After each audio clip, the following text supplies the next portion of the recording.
ખખડધજ રસ્તાઓથી ભાવનગરની જનતા પરેશાન છે। ચિત્રા જીઆઈડીસીના તમામ રોડ અત્યંત બિસ્માર હાલતમાં છે।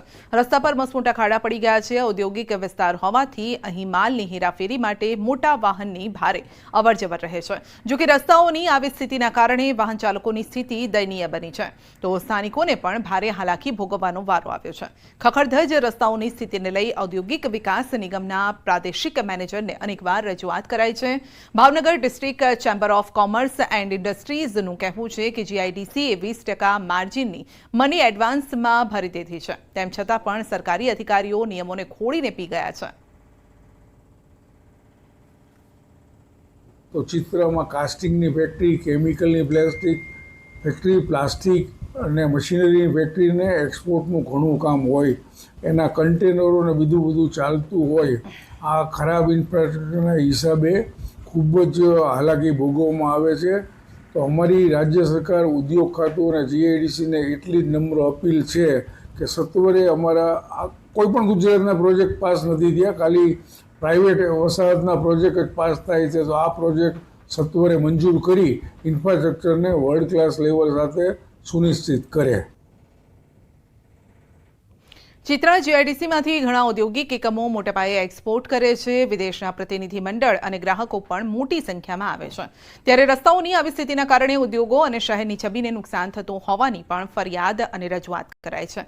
વહેલી તકે સારા રસ્તા, અન્ય સુવિધાઓને લઈ કામગીરી કરવામાં આવે તેવી ચેમ્બર ઓફ કોમર્સની માંગ છે।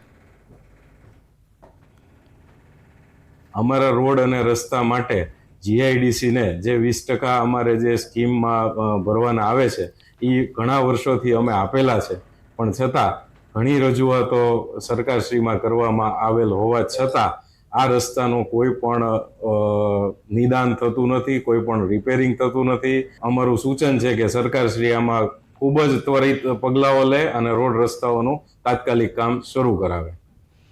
સાબરકાંઠા જિલ્લામાં વાતાવરણમાં સતત પલટાથી ખેડૂતોની માઠી દશા બેઠી છે। પહેલા લાંબા સમય સુધી વરસાદ ખેંચાયો, અડધો પાક નષ્ટ થઈ ગયો।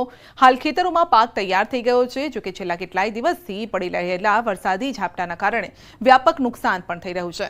વિવિધ રોગ, ફૂગ, જીવાત આવી ગઈ છે, જે ખેડૂતોએ 30 થી 35 મણ ઉત્પાદનની આશા રાખી હતી, તેની સામે 20 થી 25 મણ જ પાક ઉતરી રહ્યો છે। ખેડૂતોનું કહેવું છે કે આ વખતે ગુણવત્તાયુક્ત પાક ન થતા બજારમાં યોગ્ય ભાવ પણ નથી મળી રહ્યા।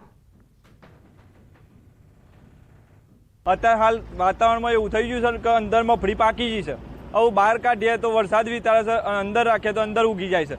એના લીધે ખેડૂત લગભગ 100% જેવું નુકસાન જેવું જ છે આ વખત। જો મગફળી લઈને જઈએ, અમે કદાચ કાઢી નાખીએ લઈને જઈએ તો 800-900 રૂપિયા મફતના ભાવ મગફળીઓ માગે છે। હવે અમારા ખેડૂતને તો જીવવું બહુ મુશ્કેલ થઈ ગયું છે। સાબરકાંઠામાં આ વખતે 3 લાખથી વધુ હેક્ટર જમીનમાં વાવેતર કરાયું છે। મગફળી, ડાંગર, એરંડા, સોયાબીન સહિતના પાક અને શાકભાજીનું મુખ્ય વાવેતર છે। ખેડૂતોએ મોંઘા બિયારણ, ખાતર, જંતુનાશક દવાઓ પાછળ મોટો ખર્ચ કર્યો છે, જો કે પાકનું વળતર ન મળતા ખેડૂતો મૂંઝવણમાં મુકાયા છે। પાછોતરા વરસાદના કારણે ખેતરો પાણી થતા તૈયાર પાક પણ પાણીમાં ડૂબી ગયો, જેના કારણે પારાવાર નુકસાન ભોગવવાનો વારો આવ્યો। આવી સ્થિતિમાં ખેડૂતો સરકાર કંઈક મદદ કરે તેવી આશા રાખી રહ્યા છે। લગભગ 50% માર તો કાઢી નાખી છે મગફળી। એ મગફળી ફેલ થઈ ગઈ છે। બજારમાં જવું તો કોઈનો ભાવ નથી હાલતા, કોઈ એના હોમું નથી જોતા। ખેડૂતો, મજૂરી કરવાવાળા માણસો બહુ હેરાન કરે છે, બહુ ભાવ લે છે, બહુ હેરાન છે ખેડૂત। જો આ વિષય પર જો સરકાર કંઈ પણ પ્રેમથી ખેડૂતોને મદદરૂપ થવા માગતી હોય તો મદદ કરો તો સારી વાત છે। સાબરકાંઠા જિલ્લામાં છેલ્લા કેટલાય દિવસથી વાતાવરણમાં પલટો જોવા મળ્યો છે, અને જે વારંવાર વરસાદી માહોલના કારણે જે અત્યારે હાલ જે ખેડૂતોને તૈયાર મગફળીનો પાક છે, જે કેટલાક ખેડૂતોમાં જે મગફળીનો જે પાક હતો તે બહાર કાઢીને તૈયાર મૂક્યો હતો સુકાવા માટે, પરંતુ હાલ જે વરસાદ પડ્યો, વરસાદના કારણે જે મગફળી છે, મગફળી કોવાઈ ગઈ છે, તો કેટલીક મગફળી અંદર પણ ઉગી ગઈ છે, જેના કારણે ખેડૂતોને મોટું નુકસાન થઈ શકે તેમ છે। આ ઉપરાંત જે ઘાસચારો છે, ઘાસચારો પણ પશુઓને ખાવા લાયક રહ્યો નથી, એટલે કે વારંવાર જે વરસાદ પડતો હોય છે, વરસાદ પડવાના કારણે જે પાછોતરા વરસાદના કારણે આ પ્રકારની પરિસ્થિતિનો સામનો ખેડૂતો કરી રહ્યા છે, જેના કારણે ખેડૂતોને મોટું નુકસાન થઈ શકે તેમ છે। ખાસ કરીને જે ખેડૂતો આ જે મગફળી છે, મગફળી માર્કેટમાં વેચવા જાય તો તેને યોગ્ય ભાવ ન મળે. તો આ ઉપરાંત જે ઘાસચારો પશુઓને ખાવા માટેનો વધતો હોય છે એ પણ અત્યારે હાલ તો કોવાઈ ગયો છે. આ ઉપરાંત જે વાત કરીએ તો જે મગફળી ખેતરમાં છે એ ખેતરમાં પણ અત્યારે કાઢવાનો ટાઈમ હતો, અને જે પણ અત્યારે અંદર રવા દીધી છે, જેના કારણે અંદર મગફળી ઉગી જતી હોય છે, તેના કારણે પણ ખેડૂતોને મોટું નુકસાન થઈ શકે તેમ છે. તો સરકાર ખેડૂતોને કંઈ મદદ કરે તેવી તો અત્યારે હાલ તો ખેડૂતો એક આશ રાખીને બેઠા છે. Ishan Parmar, news 18 Gujarati, Sabarkantha. Narmada dam overflow થતાં સૌરાષ્ટ્રના ખેડૂતોમાં ખુશી જોવા મળી રહી છે. રાજ્યમાં સારા વરસાદના પગલે મોટાભાગના ડેમ ઓવરફ્લો થયા છે, ત્યારે આખું વર્ષ પિયતની સમસ્યા નહીં રહે તેવો ખેડૂતોમાં સંતોષ પણ છે. એમાં પણ નર્મદા ડેમ છલોછલ થતાં રાજ્યભરમાં ક્યાંક પાણીની અછત નહીં રહે તેવી ખેડૂતોને આશા છે. ઉનાળામાં પાણીની તંગી દરમિયાન સૌની યોજના અંતર્ગત નર્મદાનું પાણી આપવામાં આવે છે, અને ત્યારે રાજ્યની જીવાદોરી છલકાતા વર્ષ દરમિયાન પાણીની તંગી નહીં રહે. બુલેટિનમાં આગળ વધીશું નાનકડા બ્રેક બાદ.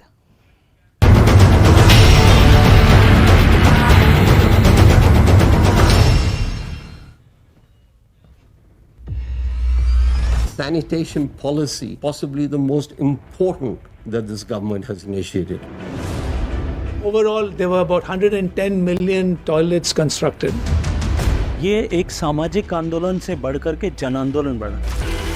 हमें एक ऐसा भारत बनाना है जो स्वच्छ हो और दुनिया को सस्टेनेबल लाइफ के लिए दिशा दे.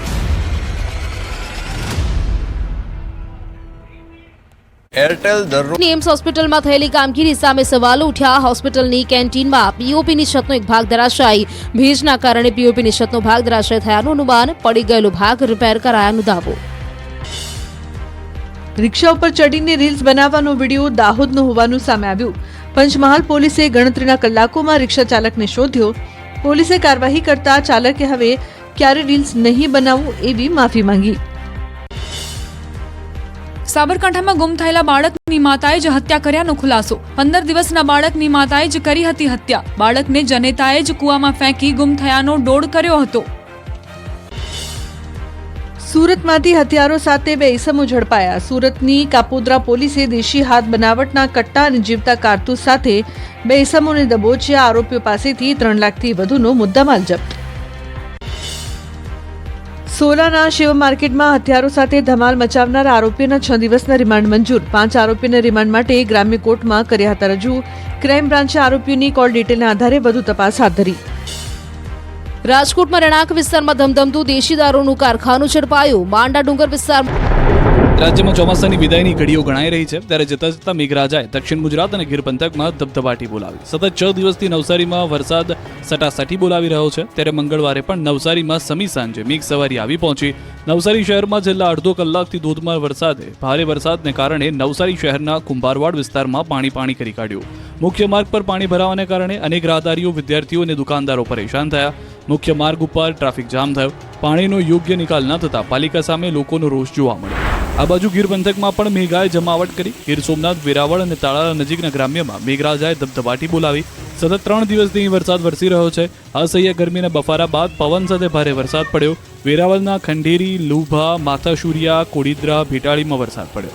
આ બાજુ ગીર સોમનાથ, સૂત્રાપાડા તાલુકાના ગ્રામ્ય વિસ્તારોમાં વરસાદનું આગમન થયું. સાંજ પડતા જ અચાનક શરૂ થયો ધોધમાર વરસાદ.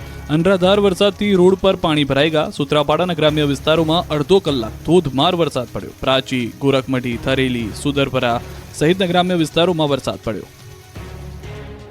ગુજરાતની જીવાદોરી ગણાતો સરદાર સરોવર ડેમ સિઝનમાં પહેલી વાર છલકાયો. આજે ડેમ પોતાની મહત્તમ સપાટી 138.68 મીટરે પહોંચતા મુખ્યમંત્રી ભૂપેન્દ્ર પટેલે કેવડિયા પહોંચીને 12:39 અમૃત મુહૂર્તમાં નર્મદાના નીરના વધામણા કર્યા. બ્રાહ્મણો દ્વારા મંત્રોચ્ચાર સાથે નર્મદા નીરને ચુંદડી, શ્રીફળ, કંકુ, ચોખા અર્પણ કરીને મુખ્યમંત્રીએ નર્મદા મૈયાની પૂજા આરતી કરી. નર્મદા મૈયાના પાવન જળના વધામણા કર્યા. નર્મદા નીરના વધામણા કર્યા હતા અને નર્મદા માતાની આરતી ઉતારી હતી. મહત્વનું છે કે આ ચોમાસાની સિઝનમાં ડેમના દરવાજા